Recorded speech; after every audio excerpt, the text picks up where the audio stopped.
You know who it is. This is Austin, and this is the Austin Smith Real Estate Podcast, where we talk about real estate, and you know we talk about lifestyle. Today's guest is awesome. We got an awesome show in front of us. The gist of it is, it's literally the step-by-step guide to everything that you need to do in order to build a successful house flipping business. Like step by step. And it's coming from a guy who definitely knows what he's talking about and what he's doing, and his resume speaks for himself. Like this episode alone will provide everything that you need. If you're not successful after that, that's on you. I don't know what to do. I don't know what else to do. I don't know who else I can bring on. Like all the other guests were amazing as well. And I think that this episode kind of brings everything together. And at that point, it's just totally up to you. A little bit of housekeeping before we get into today's show. Be sure to subscribe to AustinSmithRealEstate.com. Let's continue to share this sugar. And if you have received any value by listening to the show, please log on to iTunes, leave me a rating and review. Let's continue to share this message. Ladies and gentlemen, without further ado, let's get into the show. What's going on, everybody? Today on the Austin Smith Real Estate Podcast, we have an awesome guest. I got a chance to, first things first, I definitely want to publicly thank him for taking the time to come on the show. I know it's hectic. I know his schedule is hectic. I know he's working on a lot of projects, a lot of things. And I got a chance to meet this individual, I think it was 2018, at a seminar that he was presenting at, and it was completely amazing.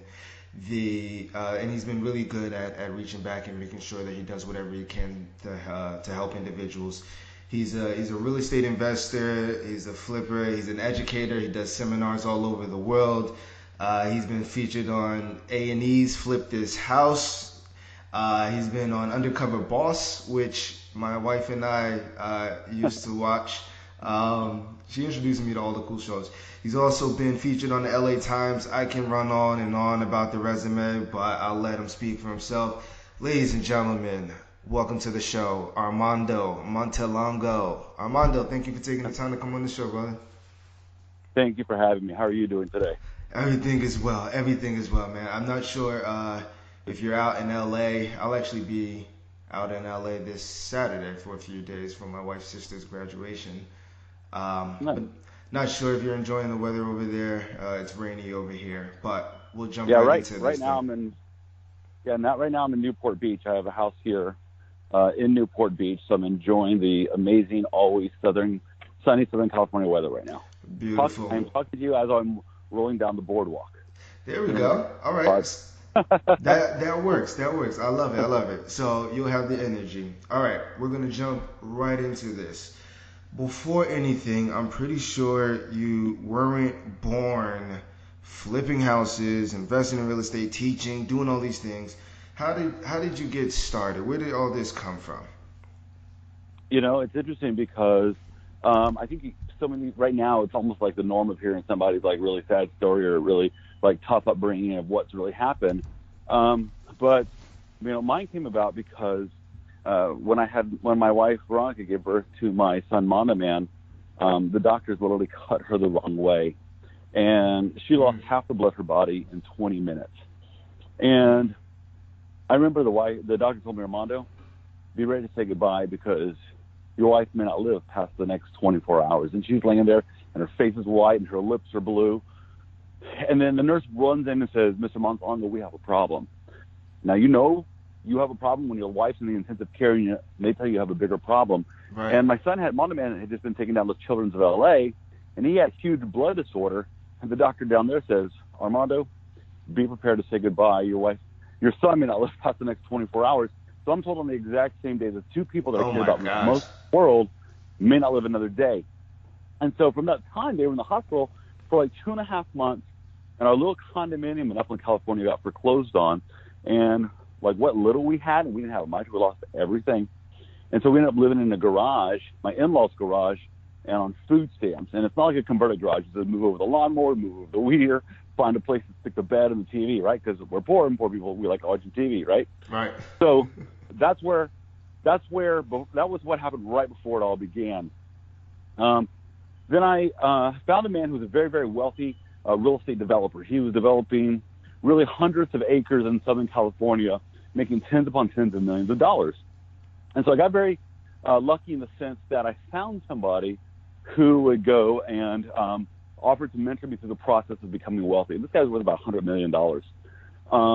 And so I got very lucky in that sense. And I think that's the thing a lot of people wait around for, which is unfortunate. They wait for that luck to hit.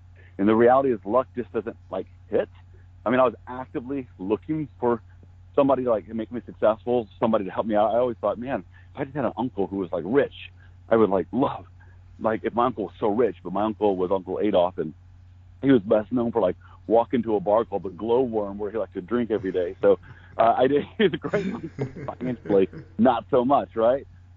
But I think what's amazing about what's happening in the world today is that when I first started teaching people how to be successful, let's see, 13 years ago, it was very kind of like, oh, you must be out like taking advantage of people. You must be scamming people. And what's happened over the past decade is we have great things like this podcast. People of social media, people are so much more aware of, actually like get somebody to help you out, get a mentor, follow somebody. And the world's become so much more open-minded about it. And I feel very blessed to be a part of that revolutionary change. That's amazing. I mean, and your story is it's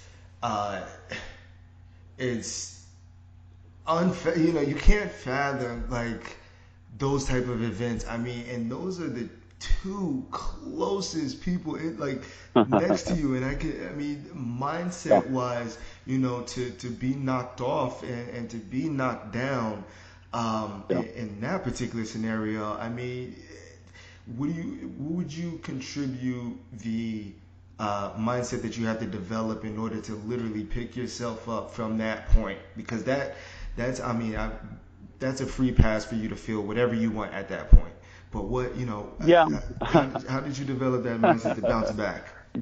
You know what? I love what you just said, because it is a free pass, and people take that free pass to say, well, you know what? This happened to me, so the world handed me a bad apple. So guess what? I'm gonna be a bad apple, and I'm gonna complain about everything that's ever happened to me. But the other choice is to go and say, you know what? My mindset could be whatever I want right here. And I remember what really changed it for me was I was looking at my son, Mondo Man, at that time, and I thought, you know what? One day he's gonna know. He's gonna know if Dad is a financial winner or a financial loser. I'm always gonna be his mentor. I'm always gonna be somebody who's gonna be there for him. But he's going to know the difference, and that's going to make an imprint on his life forever. And here's the amazing thing. They've actually done studies on DNA. Just like if somebody is going to be an alcoholic, it can actually change the DNA from generation to generation to have that alcoholic gene. And if somebody stops being an alcoholic, the DNA change and the genes can actually change. The same thing happens with money. It will actually shift from generation to generation. You can change a family legacy of being poor to a family legacy of having money, where it actually creates a shift in what you pass to your children on a DNA level. And so I didn't know this at the time. I just thought, damn, I don't want my kids to be poor in a garage. And so I took that approach, and I think it helped massively to change my life. And I think, because your people here, they want to know, how the hell did you do that first real estate deal, and what did you do, right? I'm guessing and assuming, but I remember I was literally having a conversation with a friend last night, and she is working as an employee for somebody's company, and I said, you've got so many brains, like you need to be doing your own business. And the skeptic out watching this go, why don't you do real estate, right? She's your friend. She should be doing real estate. Well, different people have different thoughts and passions and ideas and desires, right? So I'm never going to tell somebody, you have to do real estate. It's a phenomenal vehicle for creating wealth, even if you just do it like in your spare time.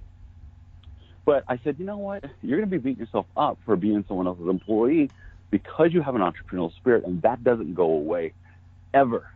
Like no amount of like retirement money, no amount of like security in your job is going to go and take that feeling of, damn, I should be an entrepreneur, but I'm not, because people are not living up to your potential.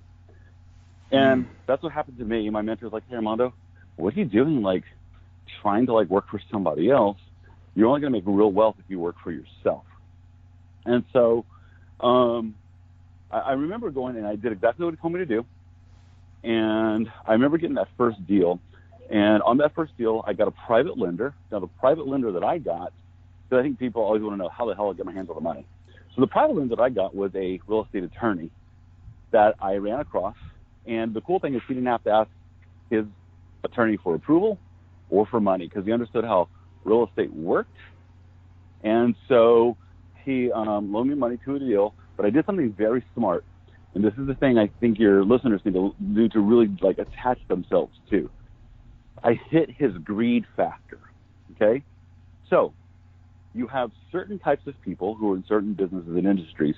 Attorneys typically are highly money driven. Like, they don't love their jobs. They love the results of their jobs of making money. Okay? So I gave him 50% of the deal. So there was like $68,000 worth of profit. And I said, loan me money on the deal. We'll secure it with a deed of trust. None of the money is going to flow to me. It'll flow through title and directly to the contractors. But I will give you 50% of the profits on it, and you get to securitize the entire deal with legal paperwork. He says, done. He made $34,000. And I did about 3 deals like that with him. And on the 4th deal, now did he fund the entire? Sorry to cut you off. Did he fund the entire? Yeah. He funded the entire deal. So and you were using was it hard money lender or like? So this was a private lender. So, and just so you're, I'm sure you probably told this before. Basically, the difference between a hard money lender and a private lender. Hard money lenders are licensed. Hard money lenders are licensed. Apologize to somebody as good as bikers yelling and walking and having conversations across the beach here. But hard money lenders are licensed by the state. Private lenders really are the same thing. It's just they're not licensed by the state, and it might be a guy who's sitting on a couple $100,000 or a couple $100,000 who will loan money for a deal. Okay, that's the difference really between the two. Right. And so he fund. Okay, so I wasn't sure if he as an investor, was just putting down the down payment, or whether he was actually funding the purchase and the rehab. But you clarified that he funded the purchase and the rehab. That is correct. Gotcha. That is correct. Now, can I teach your people something just real quick about how to induce somebody to do this? Is that okay? Because it's very difficult for me to talk about a story without putting some real teaching, some like real knowledge in there, okay? Because if I'm on their side and I'm you, that's what I want to get out of this stuff, okay? So what happened is, here's how I induced him to do it. So he's a real estate attorney, so he doesn't have to go to another attorney for legal advice. He's gotten some money that he's sitting on. So I said, how would you like to get some insane rates of returns on real estate while you secure it? So you're going to take the deed of trust, which means basically he's collateralized like a bank for the people who are new. So you're going to have ownership. So if I don't do the right thing, you get to foreclose. 2, we're going to, I'm going to send you pictures of all the repairs that are going to need to be done. And every week, you're going to send me money for only the pictures that I successfully complete the repairs and an invoice. And by the way, if you don't want to wire me the money, he ultimately did, because I built up so much trust by how I organized the deal, which I'm explaining to you right now. You can wire the money directly to Hector the contractor if you want. He'll send me the invoice, he'll send me the pictures, and my hands don't even touch the money. And so what happened is I had ownership of the house. He paid for the property through title. He committed for the construction through title, and I sent him the repairs on a weekly basis, of which he paid for those. Now, the cool thing is he only did that one time. The rest of the time, he'd send me all the construction money up front and let me do it, because I built up so much trust with him. And so I made $34,000 on my first deal. And I remember looking at that check, and I remember sitting in my sister's white Mustang in the passenger seat, and I looked at that check, and I thought, I'm never going to be poor again. Now, if you think about it, technically I was still $16,000 in debt, right? So it was $50,000 in debt. I made $34,000. I was still technically in debt. But I didn't do what most people do and pay off all my debts. I went and I reinvested in my business, and I made $1 million my first year, and I made $3 million in 3 years. and have been able to build a very successful real estate, what most people would probably call an empire, I guess. I call it a business, but a very, very successful real estate business over the last 18 years. Modestly, So, but okay. I respect the humility, but for people that are, people that you've influenced thus far, if the listeners, if they're, looking, because you pointed out a very important part, and my first question as we get into the meat and bulk of the content here was, what should be, what should the first thing do? What should the next, the investor do first, essentially, and what should be that first thing? And you mentioned one thing, and one thing so importantly, and I think that was the mentor aspect of it. So if people are, influenced by you, want to maybe take you on as a mentor, or ask you or inquire about it, how can they do that? Here's what I'll recommend. If they just go to my Instagram, at Armando Montelongo, so that they can get to know me, see if I'm really doing this stuff.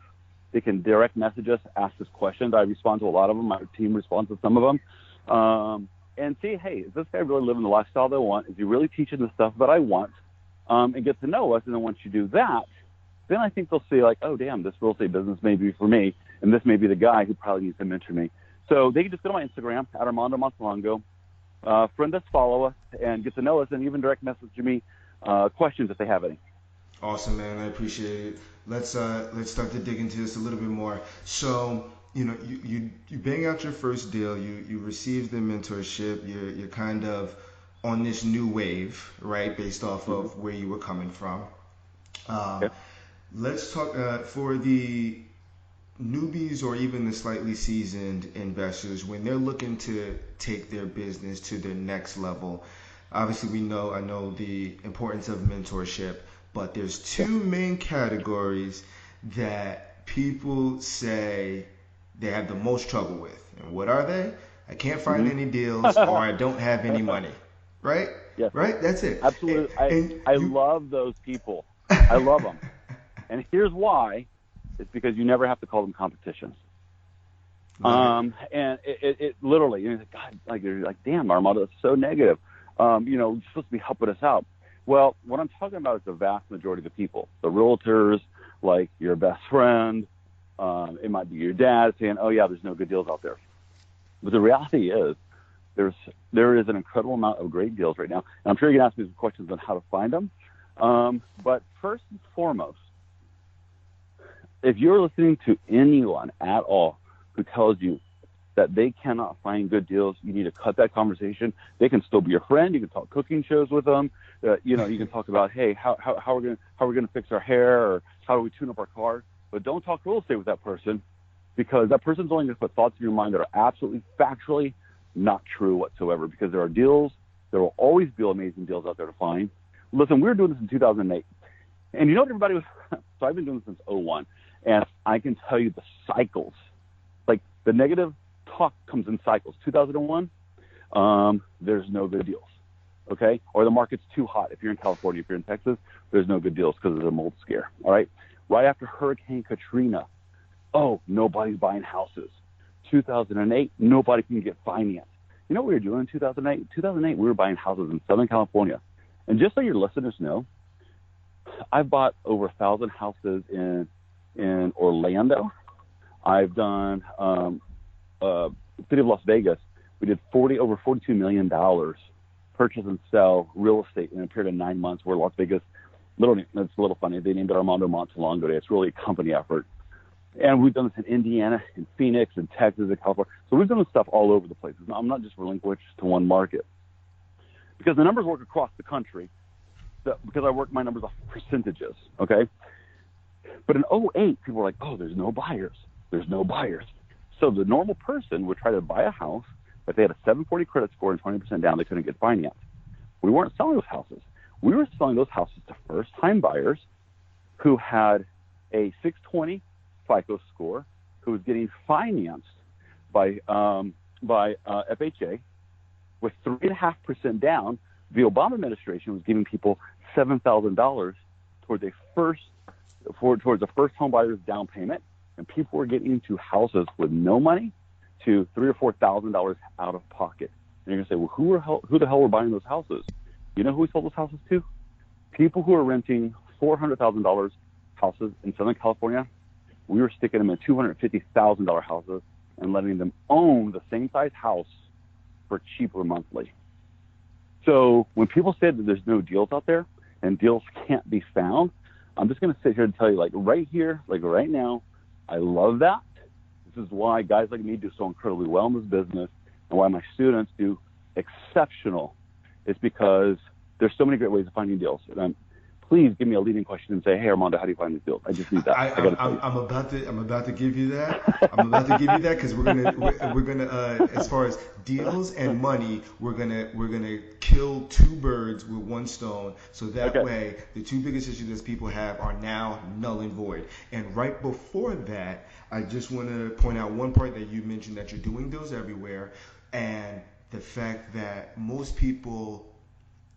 Or another excuse, I'll give you another one, or is that my market is too expensive, right? So my market is too expensive, and it's just like, okay, well, that's like you going on E-Trade and then only looking to purchase Apple stock.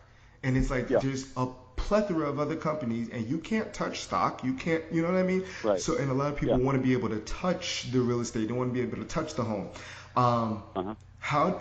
My question is, though, is locating other areas to invest. Do you have a specific model on how you choose other markets?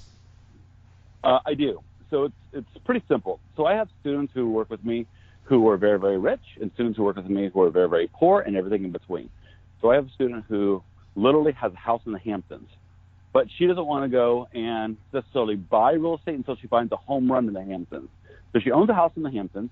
She knows and understands that if she finds a house for 50 cents on the dollar, that she can make millions of dollars in the Hamptons. The average person can say that's not possible, really. There's a guy by the name of John Paulson, the guy who literally makes $15 billion in 2 years, who bought one for a couple $1 million and turned it around 3 years later and flipped it and made several million. So I tell her, listen, all you got to do is go 20 minutes outside the city, 20 minutes outside New York City, and you're going to find $200,000 houses. Okay, there's a little place called Jersey. And you go 20 minutes outside the city, and she's like, oh, like Jersey, like that's kind of like, oh, not the prettiest area. I said, you're not living there. They have something that we all need. It's called supply and demand. Okay, so we look at what's called basic supply and demand. So if you're looking at a Google map and you see a lot of green, which means a lot of forested areas, a lot of trees, we're not buying there. I like to buy on the fringe areas. Let me give you an example of what that means. So right now I'm in Newport Beach. I bought a house here in Newport Beach in 2013 at the tail end of the crash. Now, why did I wait till the tail end of the crash?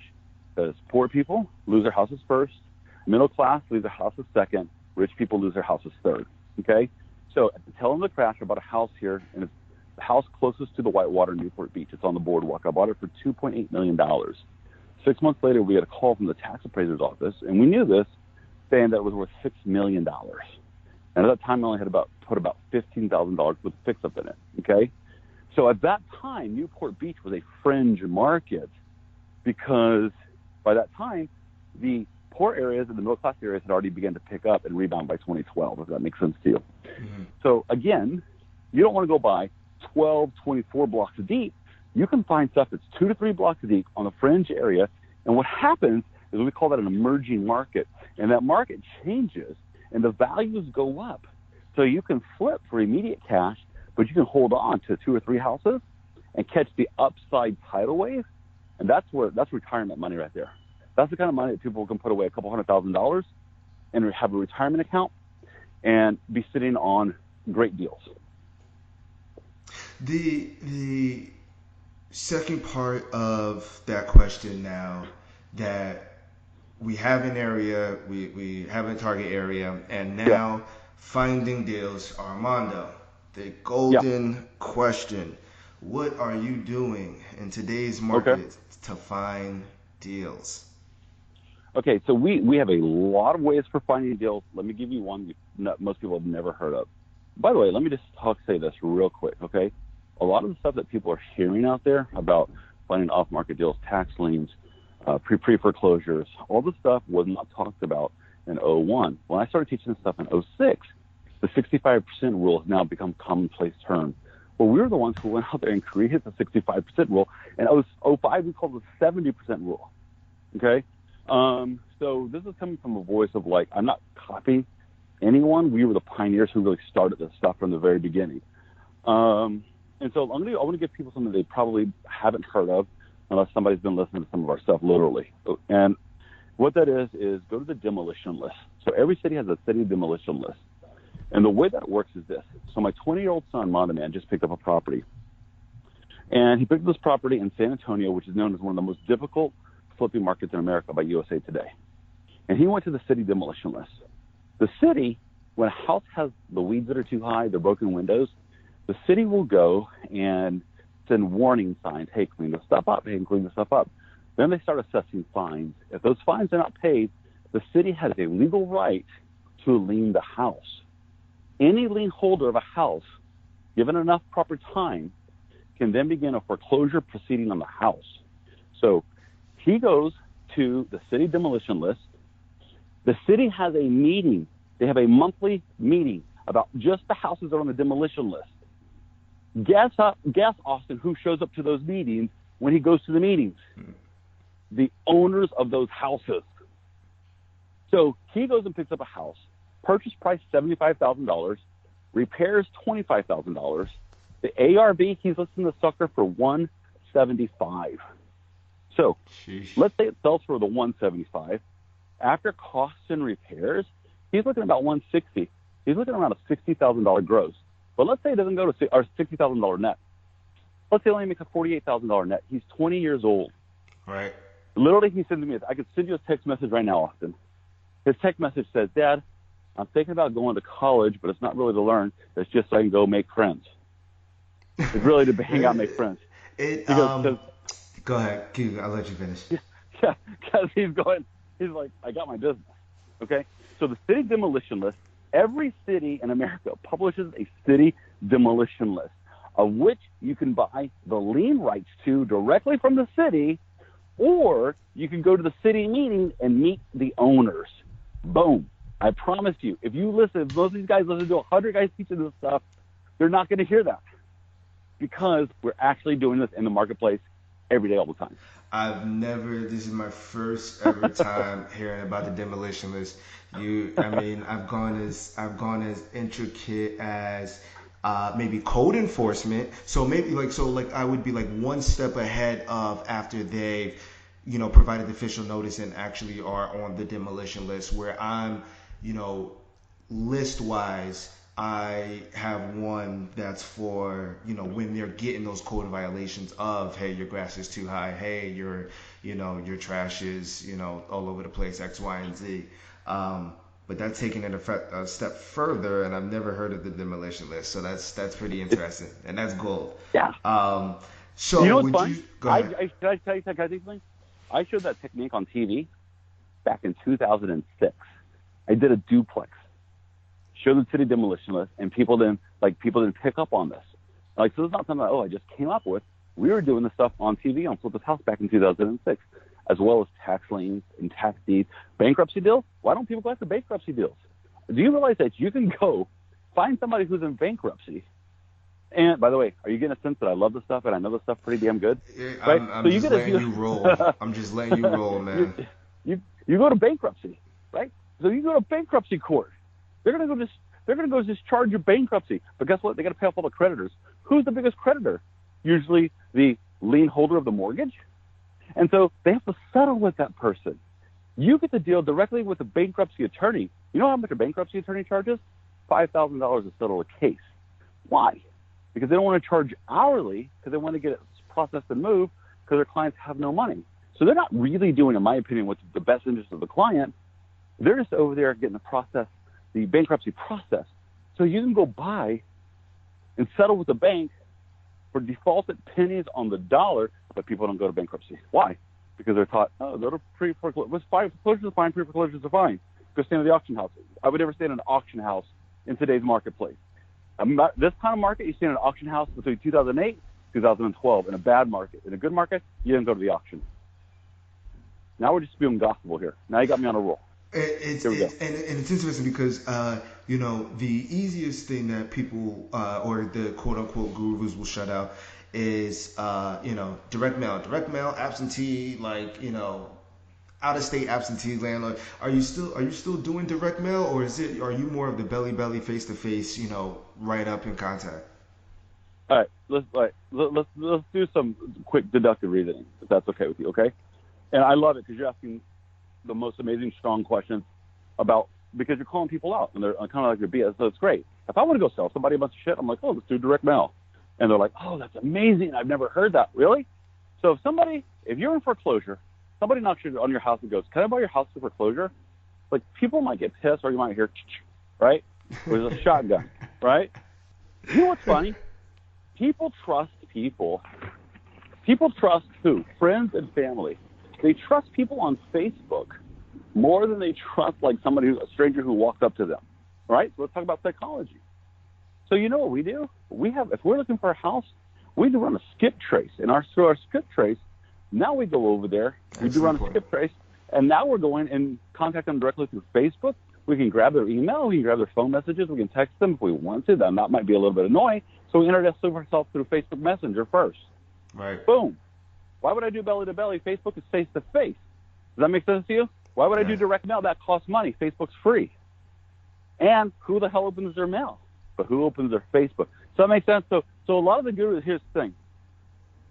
There's 100 gurus out there, 98 of them were not around in '06. 0 of them were teaching house flipping in '06.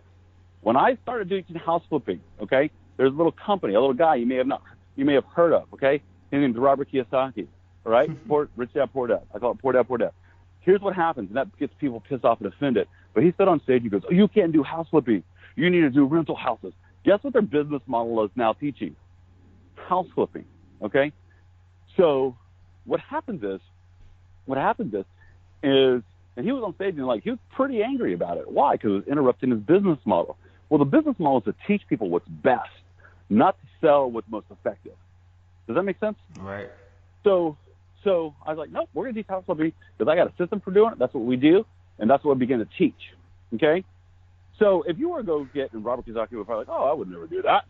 I wouldn't do a house flip. I would do a business or a gold mine. You go get that guy to line up to flip a house, I will do it in a quarter of the time for half the money that he did.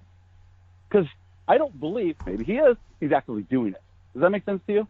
Mm. And somebody say, well, why would you go and flip a single house? Well, guess what? I've done apartment complexes. I own commercial buildings, big businesses.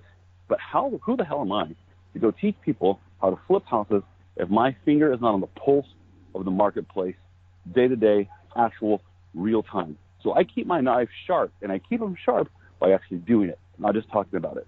You know what they say? They if you can't do it, you become an expert at teaching it. Yeah, that's funny. And I will tell you this. When it comes to teaching, I'll be very frank with you. I'm being a little bit like humble. And when it comes to real estate, I'm the best in the world at teaching it, bar none, period, bar none. Okay? I think it's fine to be humble about things until you're just doing it to BS. When it comes to real estate, because I'm massively passionate about it, I believe it, and I have systems for teaching people. However, I went to spoke at the master's group at Harvard. I went to go speak to the business school, master's business school in Harvard. And it was amazing. The first time I ever got to speak with Les Brown, who was one of my heroes, such a nice, great guy. Love Les. And I call him, he's my brother from a non-Mexican mother, right? And he thinks I have some serious issues and problems, you know? But they asked me, they said, Armando, will you come and to one of our MBA classes? And I go to the MBA class, and the gentleman who's teaching is a professor who teaches twice a week. He's worth $600 million, and he was the CEO of Boston Market and a mattress company. And when asked why he teaches, he says, because this is what I love to do. And he says, people say those who can't do teach. He goes, I do. That's why I teach so well.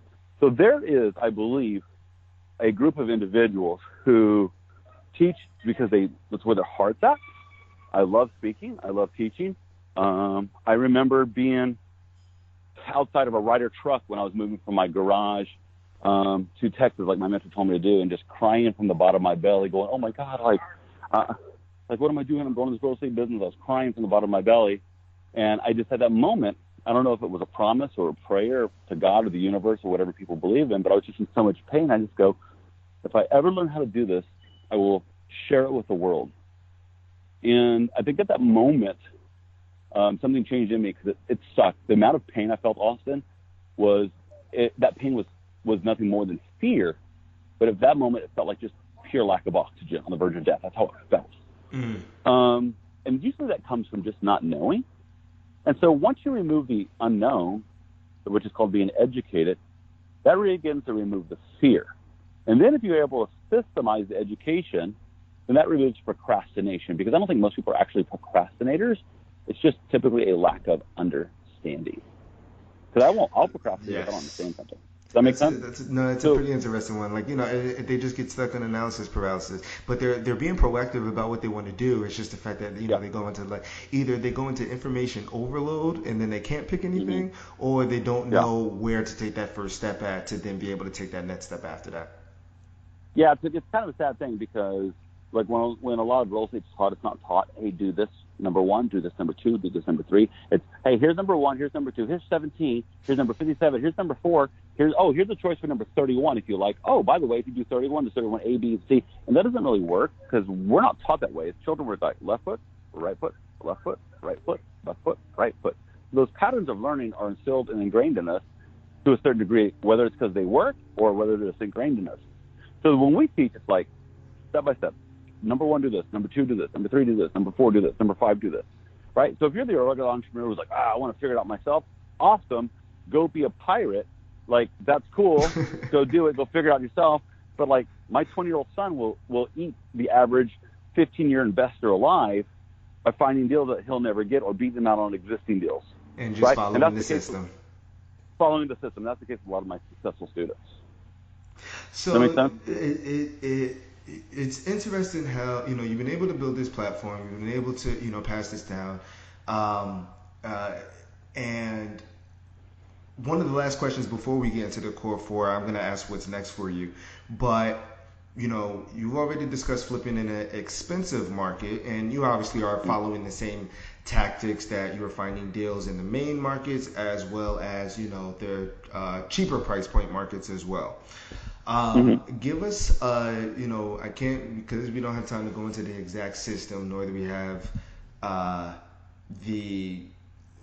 basically, what's a day in the life of a successful flipper? Like, what are they doing on a day in and day out basis that contributes to their success? So individuals can know, and they can use that as as the scoreboard. Like, if I'm not waking up and I'm doing this every single day, then I'm not going to be successful. What is that? 50% of the time looking for deals. 50% of the time, not managing. So what happens is most of them, I'm trying to manage products, manage projects, return emails, buy materials. Number 1, looking for deals. 50% of the time, boom. Okay? Once you have the deal, first you have the deal, then you have the money. Once you have a deal, you begin to hustle and to begin to look for the money. It is so much easier for a brand new person who has, like, let's say just, and maybe no nice way to put it, no credibility, right? So you're like I was. I didn't have any credibility. I'm trying to build my credibility. Well, guess what? I had no credibility. I'm not the credibility. You know what the credibility is? It's the deal. Right. So I brought a deal to that real estate attorney. If I just said there, hey, dude, I'm thinking about going to real estate, and like you give me all the money and I'll give you 50% of the profit, he'd be like, hey, knucklehead, get the hell out of here. Like, you've got nothing, right? But a pipe dream, right? But I go, hey, I have this deal, right? I have this deal. Do you want a kick-ass rate of return on your money? You're going to be in total control. I mean, that's how fast I told him. You're going to be in total control. My hands don't touch the money, and you're going to earn 50% of the profits. So I said, I think I'm going to make around like $70,000 on it, which means you'll make 35, which you're putting in X amount of dollars. I forget exactly what I think it was, like $85,000. And so I said, which means your rate of return is going to be, I don't know, 300, 400%, whatever it was, right? Without a calculator. Right. And he's like, I mean, that grabbed his attention. Okay? I didn't sit there and go, oh, it's going to need amazing carpet and the color is going to be wonderful and it's located here. Man, I just went straight to the money because I knew who I was talking to, a lawyer, right? So like that's the hard part for people is to get the money. So here's what I do. Like I have the largest. Most people don't know this, but I have the largest real estate network in America because I've been teaching this house flipping thing since 2006. So I have like literally over 20,000 people that I've taught in my network. Okay. So half the people come have money, half of them don't have money. Why go talk to a lawyer, your doctor, or your dentist when you can just grab some money from what we call Wolfpack members or other members in our network who understand the exact same system, taught the exact same way. So that's the easiest damn way to find the money in the world. Does that make sense? So what I did is like, man, okay, I understand where my advantages and disadvantages are. Like I got lucky in a sense because I found Brian, or maybe it just felt ballsy, or the reality is I was real desperate. Okay? I was like real desperate. However, now the advantage was not his name was Brian Cartel, the lawyer. That's not the advantage. The advantage is I lived in a garage and on food stamps. I was just really hungry. Okay? But I've come to understand and realize most people are not in that much of a desperate situation. So how do we solve that problem of giving them the money? Well, rather than just teach them more, you create the environment where the money is at.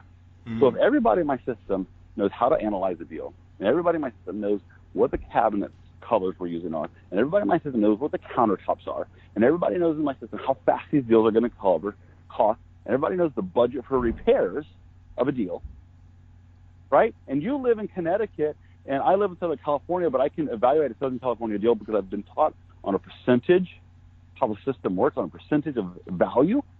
So if you know sixth grade math, you can do this. If you don't know sixth grade math, you're fucked in life anyway, so it doesn't really matter, right? So then the money is already within the network. It can be accessed in the network. That's how we solve the problem of where to find the money. Does that make sense to you guys? It makes perfect sense, man. And you brought up a great point. If you find the deal, you find the value. And when you find the value, it's a lot easier to go into the proposition, hence the term value proposition, right? So it's a lot easier to go with a problem solved than it is with your hands empty. And, you find the deal, each and every good deal will always find the money to back it because like you said, there are people with just large enough capital reserves that are just sitting that they want to put to work, and it's always going to be out there for you. Cool. 50% of your day should be looking for deals. So what's before we head into the core four and as we start our descent here, what's next for you? Because you have a pretty expensive resume as it is. What's next for Armando? Well, let's just say this. What I'm doing next is pretty top secret, but here's I've taken all the problems of house flipping, and I put it in a way that it can be solved without education for the people who are on my network, and I'm going to begin to partner with them on deals throughout the country, and we will be together with my students the single largest house flipping network, because there is no Starbucks of house flipping. So it'll be the single largest house flipping company in America in the next 3 years. I mean, I've already flipped. I think I've never met somebody who flips more houses than us, but doing it with my students to a scale of thousands of houses, if that helps you out. That's awesome, man. That's awesome. We'll jump into the core four here. Last question before the core four. Sorry. Sure.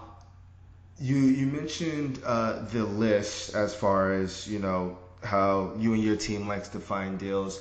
Some investors I know have one go-to strategy. They might spread it out across 3. Do you have any other strategies that you like, or is that mainly your go-to? And obviously, I don't expect you to reveal your entire business plan, but what can you tell the listeners? Yeah, real simple. So first of all, we'll actually spend time on MLS looking for deals right off MLS. Okay. So of that 50% of the time, see, everyone's saying what? There are no deals. So then you go where everyone's not. So I'll go spend time on MLS looking for deals, and we will find deals. We do these presentations, we do these seminars, and right off the bat, we show them current deals that we have houses that were listed for like 170 that we're getting for like $98,000 right off MLS. Everyone's walking right past. Okay. So of that 50% of the time we look for buying deals, of that we spend about 40% of the time on the MLS looking for deals. Well, look, if you just find one or two, boom, you're doing amazing. Okay. Meaning not like you got lucky. I'm talking about financially, you have money in your pocket. Does that make sense? Then we spend another portion of our time on the demolition list and bankruptcy deals. Here's what's cool. There's no like knocking on doors. There's no threat of life. Okay. And you have the most motivated of sellers out there at that time period. Okay. So, and I guess the bonus strategy to finding deals is just like get off your ass and go do it. Like that's like yeah, you know what? It's straight to the point. You know what I mean? It really is. You just you have to make the offers and you have to make the deals.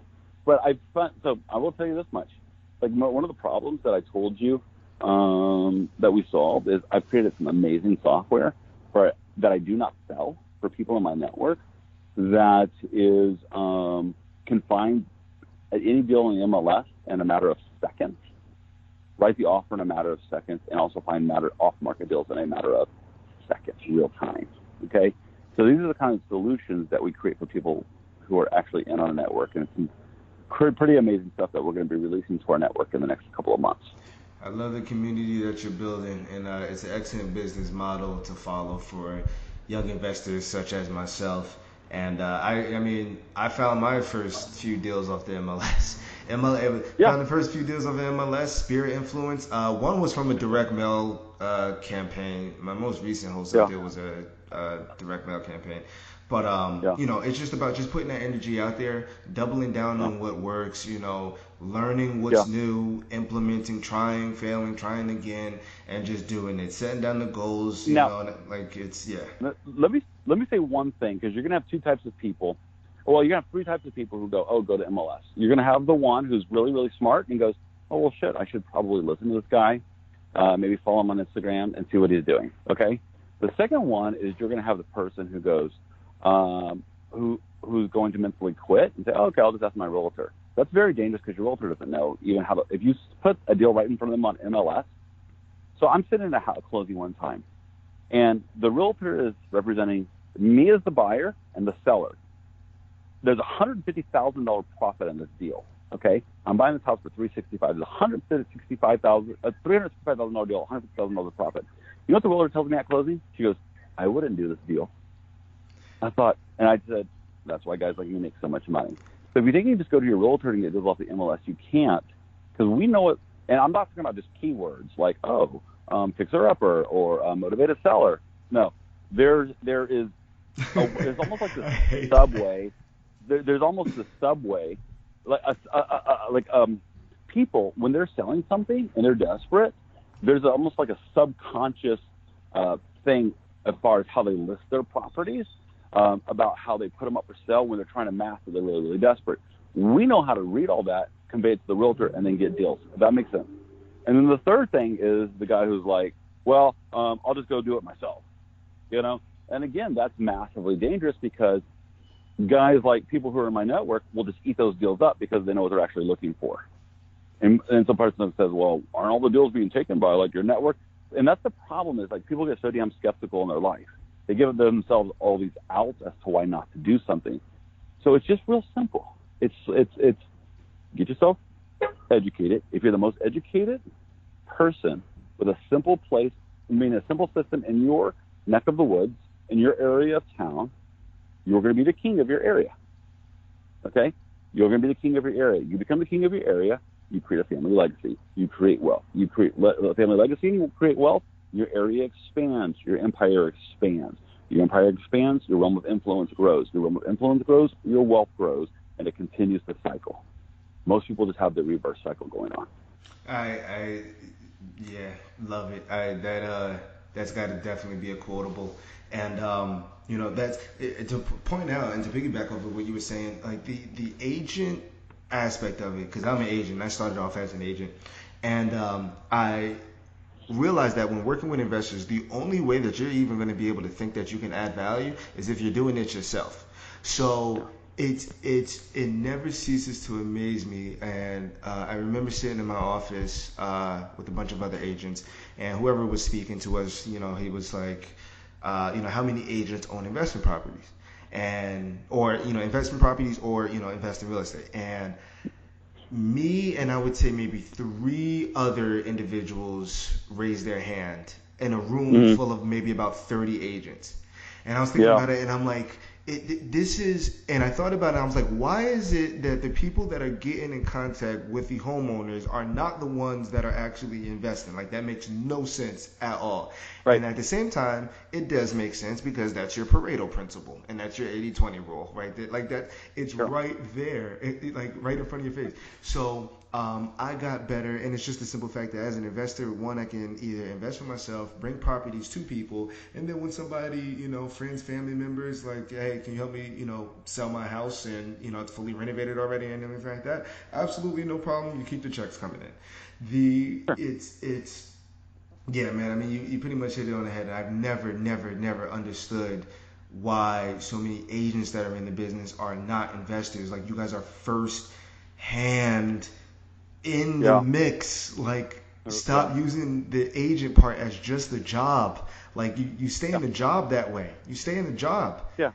They're making 1, 2, 3% on the same types of deals. My students are making $30,000, $40,000, $50,000 representing those Same students. deal. It's insane. That makes no sense.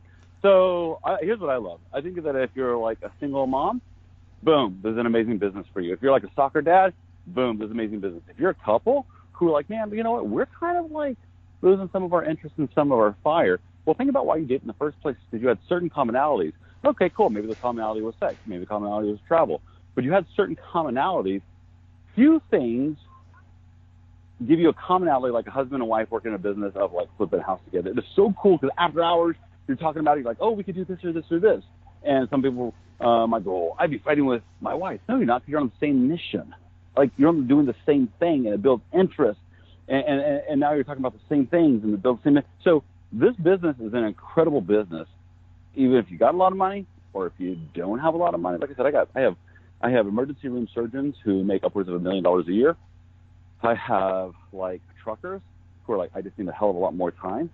I've got people who are like, man, I'm straight out of the employment line. Like, I don't even know how I'm going to go do this. We show them because I was living in a garage on food stamps. And we have everything in between. I mean, I've had real estate investors come across the world who are multi-millionaires.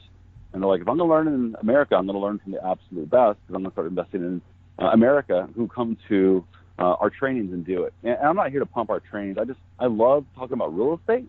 I love talking about the business. The trainings take care of themselves. I mean, people flock to those things anyways. I love it, and I appreciate you having me on here, and I love teaching the stuff. Nah, absolutely, man. And then as we finish out core four questions that I ask each and every guest on the Austin Smith Real Estate Podcast. Question number one, which you pretty much have answered throughout the entire episode. Well, what is your favorite aspect about real estate? My favorite aspect about real estate is the ability to have your own business, which gives you your own time and freedom. Okay? It's like, okay, here, let me tell you my absolute, is I get to be the boss. Nobody tells me what to do. I'm the boss. Like, I go to work as early as I want or as late as I want. I take as many vacations as I want. I get to be the boss. Nobody tells me what to do. That's what wires me. When I started in real estate, it was because I just needed to take care of my family, because I was doing just not a very good job of that. Okay, so it's changed over time. Originally, it was because I want to take care of my family, because I'm not doing a good job. They're going to know that I'm a loser here. Now, I just love being the boss. And I love taking a property and renovating it. So I've probably given you like three things I love about real estate. So if I just had to pick one, it's the absolute freedom that I have. Love it. Question number two, favorite business or personal development book? And not including the one that you wrote. It's whatever book I'm reading at the moment. I got to be honest with you. It's whatever book I'm reading at the moment. So I don't have hey, this is my favorite. And can I just give your readers a piece of advice, if that's okay? So, or your listeners a piece of advice. So everyone's going to say, read a lot of books, read a lot of books, read a lot of books, read a lot of books, okay? So people are on so much information overload, they're like chasing multiple rabbits.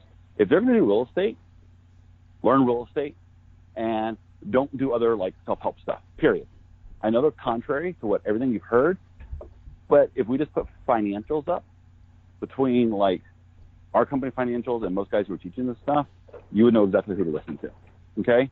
And you're going to say, Armando, ooh, that's massively arrogant. It's factual. When I learned real estate, I focused on real estate.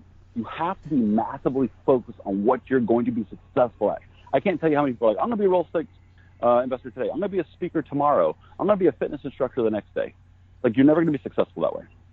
So rather than, and I'm always hesitant to do, the book I'm reading right now is called The Big Leap. Okay, I read a lot of books. But you can see real estate's like the back of my hand. So if somebody's going, I know it like that way. So if somebody's going to get into real estate, they just need to focus on real estate until they get it mastered. And then once they get mastered, then they move on to the next thing. Okay? But real estate is like, excuse me, but like books, it's whatever self-help book I'm reading at the moment is my favorite. Which typically I'll have, yeah. No, go ahead. Which typically? So, well, which typically is I'll burn through like several self-help books in a month. So I have many loves in my life, right? And whatever book I'm reading at that moment, that is my love. That's awesome, man. Awesome. Question number 3: when you're not out slinging real estate, educating the community, building your platform, creating new investors, what are you doing in your spare time? I'm a pretty incredible, I believe I'm a pretty incredible father. I have 4 sons. I have Mondo Man, who's 20 now, and I have 3 other sons. I have an 8, a 5, and a 2-year-old. And so my number one job is to teach them how to be men, real men, how to open doors for the ladies, how to think about money, how to have an expansive lifestyle, how to be generous and kind, how to help other people. So that's really my kind of biggest thing in life as far as what I do. After that, I travel. I do quite a bit of travel, and I'm learning because I had let myself get so like heavy and overweight at one time. Began to really on this amazing trek of like getting myself into shape over the last year, and that's been so fun and so good. It's not boring or tough like I thought it. Well, the first couple of weeks were tough, and so that's what I'm doing with my time at this time. But number one is my kids, and then taking care of some of just my personal things that I enjoy. Love it, man. Love it. And last but surely not least, where can people find you at? Again, if they just want to go to my Instagram, I'm all over the internet, but if they want to go to my Instagram, at Armando Montelongo, ARMANDO MONTELONGO, they can just follow me there. If they don't have Instagram, they have a Facebook. They can go to Armando Montelongo on Facebook. And on Twitter, they can just go to at Montelongo. And follow me there, and they're going to get some amazing motivational stuff, some cool videos of us walking through houses, and they will for sure be entertained. The one thing that will not be is bored. Awesome, man. Awesome. Mondo, I think this is going to be my nickname for you. I gave you like that unofficially, but Armando, I greatly appreciate you taking the time. My pleasure, I know we went over time.